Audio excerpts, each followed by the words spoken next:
Thank you. Let me start, as I should, by acknowledging the traditional custodians of the land. Did I hear Uncle Bill Buchanan is in the room? Anyway, where is he? I'll catch him later on anyway. That's my bungee. Delighted to be here in this forum, and delighted to be in a space where we're all talking about such things. I come to this platform with a level of success, I suppose. Some of you will know that in not in a previous life, but a long time ago, I used to be a school principal of Cherbourg State School, which is an Aboriginal community school, and it was a place and a time when nobody said that change and transformation was possible. But we sure proved that wrong. You know, I went there as the school's first Aboriginal principal, and was confronted by a choice. You know, I could collude with that belief that it was impossible to make change and that it would take time, or we could set about smashing it to bits. And you know, given my experiences as a young Aboriginal person growing up in Bundaberg in the 1970s under the Joh Bjelke-Petersen government,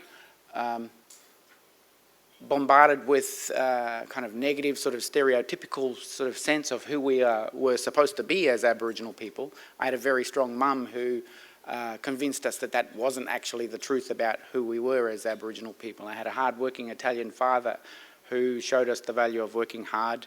And so with that nice background, we were able to transcend any stifled kind of expectations. So I went to Cherbourg as their first Aboriginal principal, armed with a sense of belief in myself and an authentic sense of who I was as an Aboriginal man, and determined to smash to bits this notion that somehow our place was on the bottom. And I convinced Aboriginal children and an Aboriginal community that we had a right to be strong and we had a right to be smart.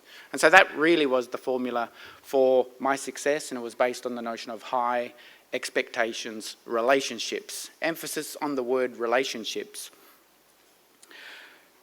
And so we did have some good success at Cherbourg School, as I talked about. You know, attendance went from 62 to 94%.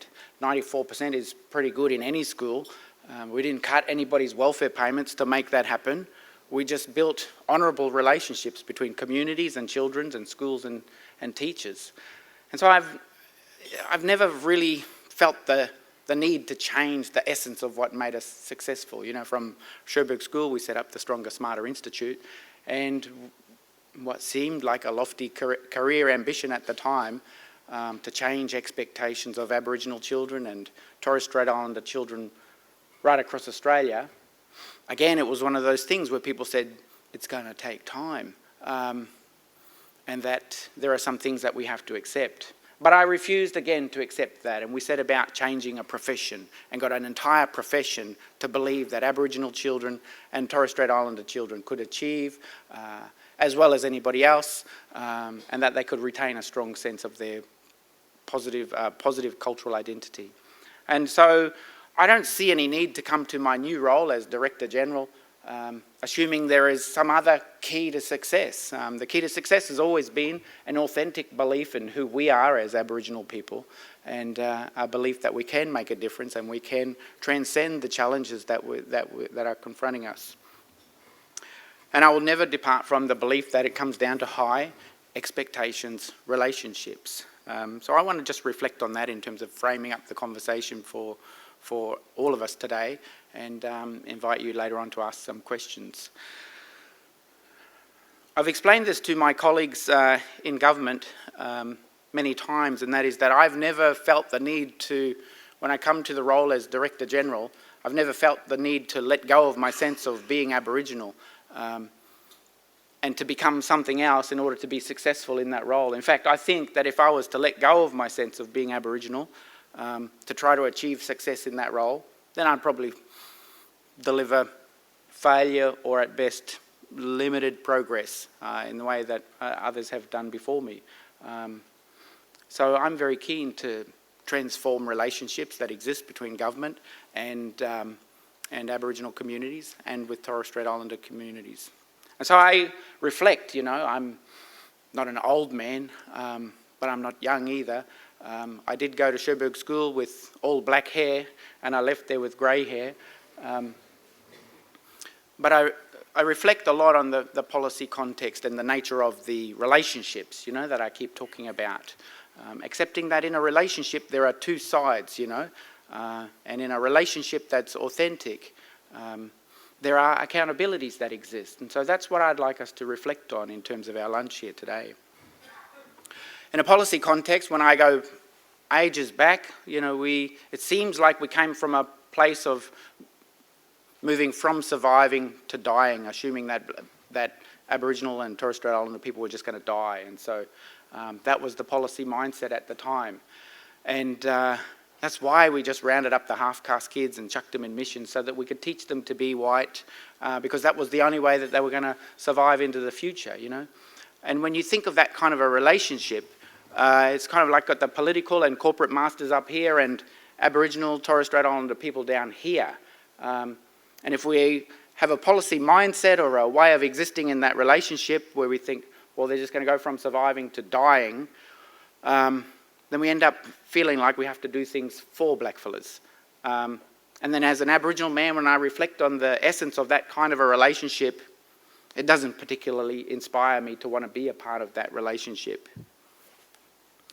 And so over time, we didn't die out. In fact, we got stronger, and we insisted on keeping our connection. And so when it seems like when the policy makers or government or the mindsets in and around realised we weren't going to die, it moved from a policy context of from surviving to complying, like as if the way that we were going to move forward is to just get us to comply with who the government said or the political and corporate masters said we should be, and get us to comply.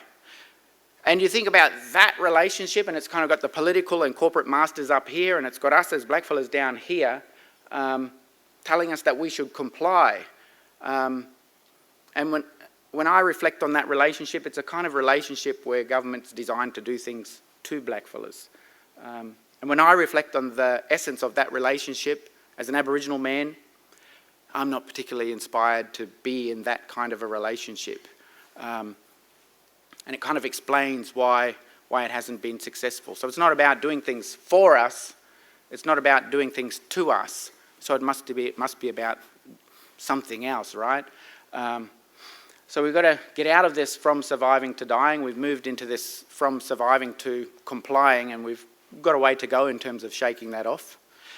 And if we want to truly get to a transformative circumstance that enables us to transcend relationships, we've got to understand that the policy context and the relationship context has to be about enabling us to move from surviving to thriving, where we retain our sense of authentic belief in our sense of cultural identity, because we offer that to the country as a gift. And in that kind of a relationship, which is more honourable, the political and corporate masters sit here, and Aboriginal and Torres Strait Islander people sit here. And in that kind of a relationship, it's designed where we as government and political and corporate masters, we do things with communities, not for them and not to them. And when I reflect on the nature of that type of a relationship as an Aboriginal man, and I see government trying to behave and act in a way where it perceives us as having agency and a sense of power, and accepts that they mightn't have all the answers, and that some of the answers actually might exist in community, and if it's a relationship in which we co-design what the solutions might be, accepting that we might make some mistakes, if it's that kind of a relationship, then when I compare it to what's existed in the past, I may well be inspired to be, in fact I am inspired to be a part of that kind of a relationship.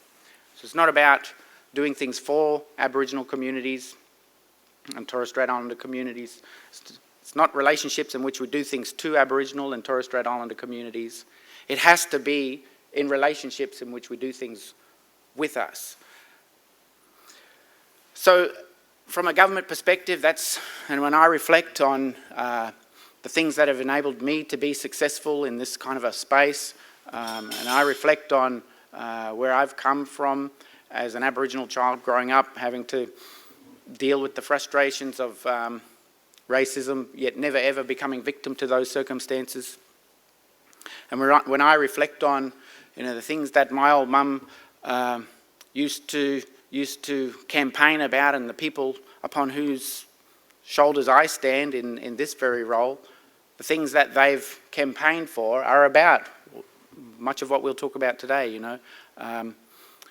A relationship in which we do things with us, not to us, where we can enable a sense of voice, where we can enable a sense of agreement making, and where we can have some truth telling. So this is the sort of agenda that we've mapped out for us as a department, and that we'll take forward, because it is connected to all of those things. Where we've come from as a people and where we want to get to as a people, but not only about where we want to get to as a people, where we want to get to as a nation, in which we have an honourable existence alongside each other. So I accept that in some ways change will be slow and transformation cannot occur overnight, but sometimes it can, you know. And I'm committed to try to plant the seeds, and I invite you to plant the seeds alongside me that will enable us to be in a more sophisticated relationship. And in some ways, things will not be transformed overnight, but as our relationships with each other become more and more sophisticated, we as Indigenous Queenslanders, Indigenous Australians will get more sophisticated. We're pretty sophisticated now. We will be better placed to work in partnerships. And government, you know, will start to realise that, the political and corporate masters will start to realise that it's where we become more culturally competent, as we talk about. We'll start to understand that you don't do a cross-cultural awareness training thing for 1 day or 2 days or maybe even 5 days and you tick the box and you're competent. We'll get our sense of cultural competence and agility the more we work alongside each other, and we'll figure things out. And it has to be this way. It can only be this way, because what I would like us all to understand as well is that when we, you know, as blackfellas, we are the most resilient and agile people on the planet, and so we've tried to establish relationships in which we're down here and others are up here, but we just adjust, you know. We just adjust in such a way. So smash us around with a big stick and we won't comply, but we'll adjust, you know. Cut welfare payments, smack us around with these punitive measures, and we'll just adjust. I'll absorb that, my family will absorb that, my community will absorb that. I'm lesser for it and you're lesser for it. And we are less rich as a nation than what we could be. And so as we move to this kind of a relationship that enables us to move from surviving to thriving, where we do things with people, not to them, that is the way forward. That's a relationship that I would be inspired to be a part of, and I hope that you would too. Thank you.